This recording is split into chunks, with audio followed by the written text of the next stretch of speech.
Welcome back to the series. From Whoredom to Whole, it's your girl, will make your start event here. And thanks for tuning in to my channel. I am introducing today Minister Laketha Hicks. She will be bringing the message, A Clean Heart.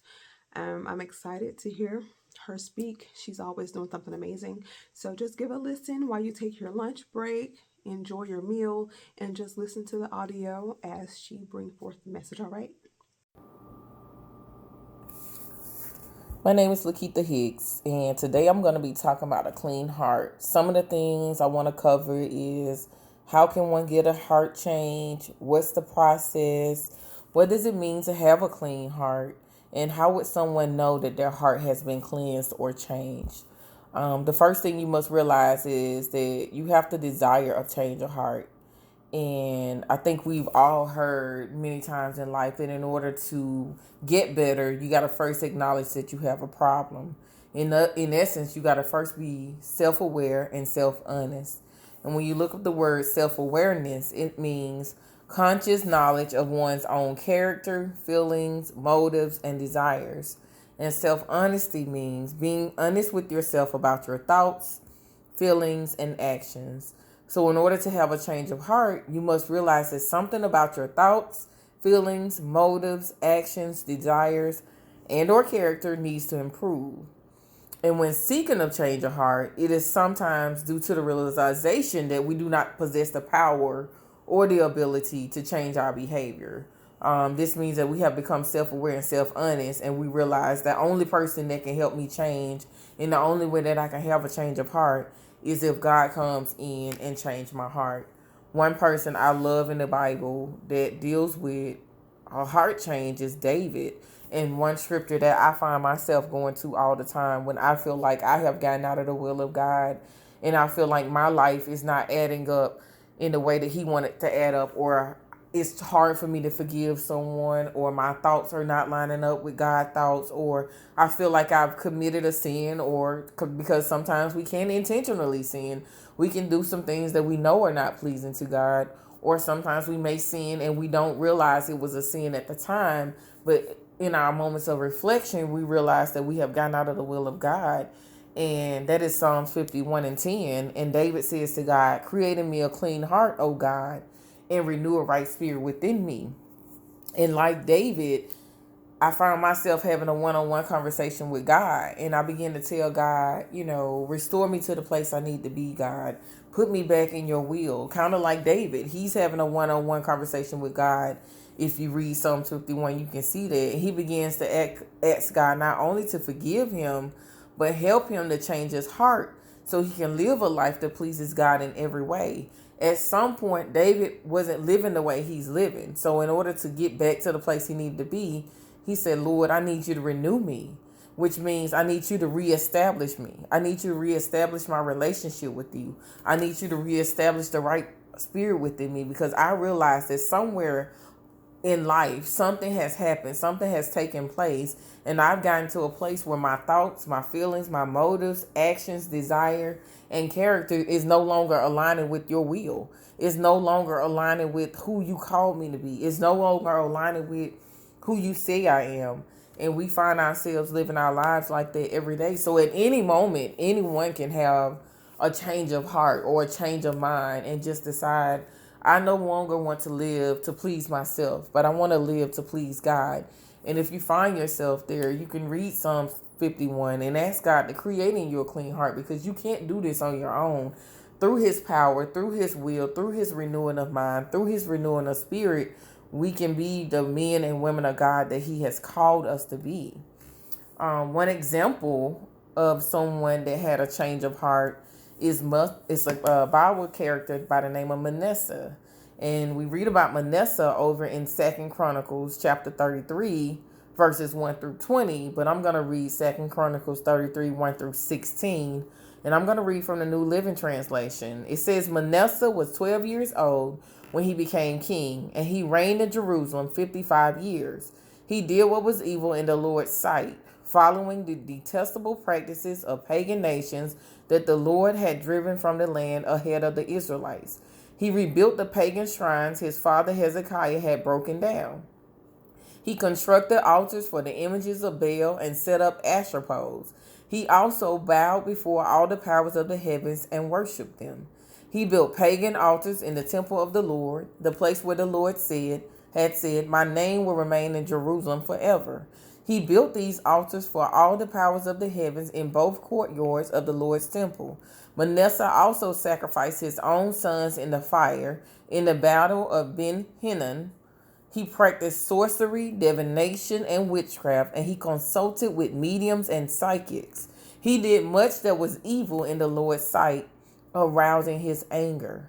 Manasseh even took a carved idol he had made and set it up in God's temple, the very place where God had told David and his son Solomon, "My name will be honored forever in this temple and in Jerusalem, the city I have chosen from among the tribe of Israel. If the Israelites will be careful to obey my commands, all the laws, decrees, and regulations given through Moses, I will not send them into exile from this land that I set aside for your ancestors." But Manasseh led the people of Judah and Jerusalem to do even more evil than the pagan nations that the Lord had destroyed when the people of Israel entered the land. The Lord spoke to Manasseh and his people, but they ignored all his warnings. So the Lord sent the commanders of the Assyrian armies, and they took Manasseh prisoner. They put a ring through his nose, bound him in bronze chains, and led him away to Babylon. But while in deep distress, Manasseh sought the Lord his God and sincerely humbled himself before the God of his ancestors. And when he prayed, the Lord listened to him and was moved by his request. So the Lord brought Manasseh back to Jerusalem and to his kingdom. Then Manasseh finally realized that the Lord alone is God. After this, Manasseh rebuilt the altar wall of the city of David from the west of Gihon Spring in the Kidron Valley to the Fish Gate and continuing around the hill of Ophel. He built the wall very high, and he stationed his military officers in all of the fortified towns of Judah. Manasseh also removed the foreign gods and the idols from the Lord's temple. He tore down all the altars he had built on the hill where the temple stood.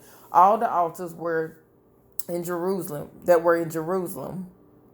and he dumped them outside the city. Then he restored the altar of the Lord and sacrificed peace offerings and thanksgiving offerings on it. He also encouraged the people of Judah to worship the Lord, the God of Israel.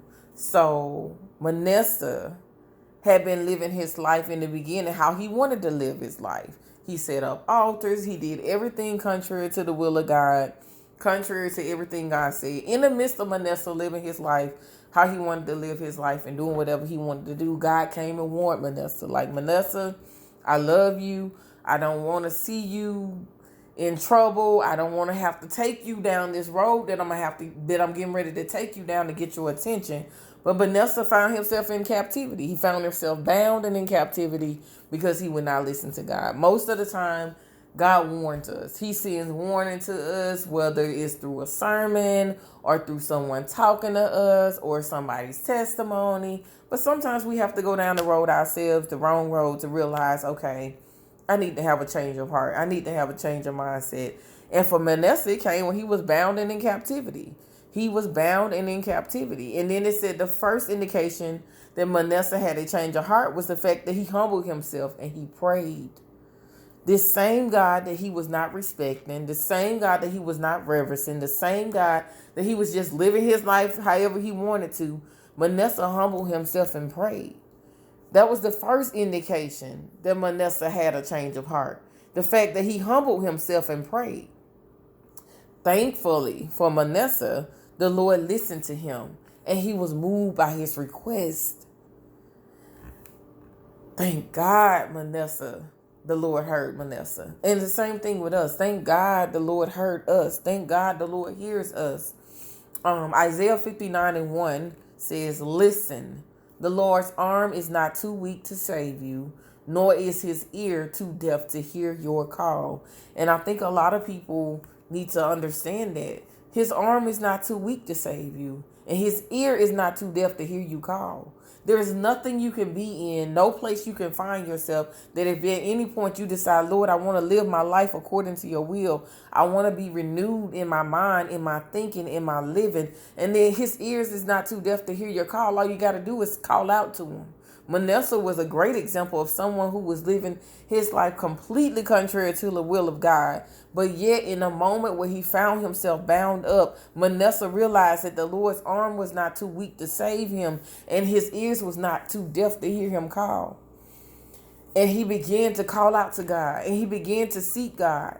And I know Manasseh's, according to the Bible, Manasseh's prayer is recorded in the record of the seers, according to 2 Chronicles 33 and 19. But I would assume that in his prayer, Manasseh told God that his thoughts, his feelings, his motives, his actions, his desires, and his character were all contrary to the will of God. And he began to ask God to save him. He began to ask God to deliver him. He began to ask God to pull him up out of the situation for which he deserved to be in, and renew him, creating him a clean heart, renew a right spirit within him.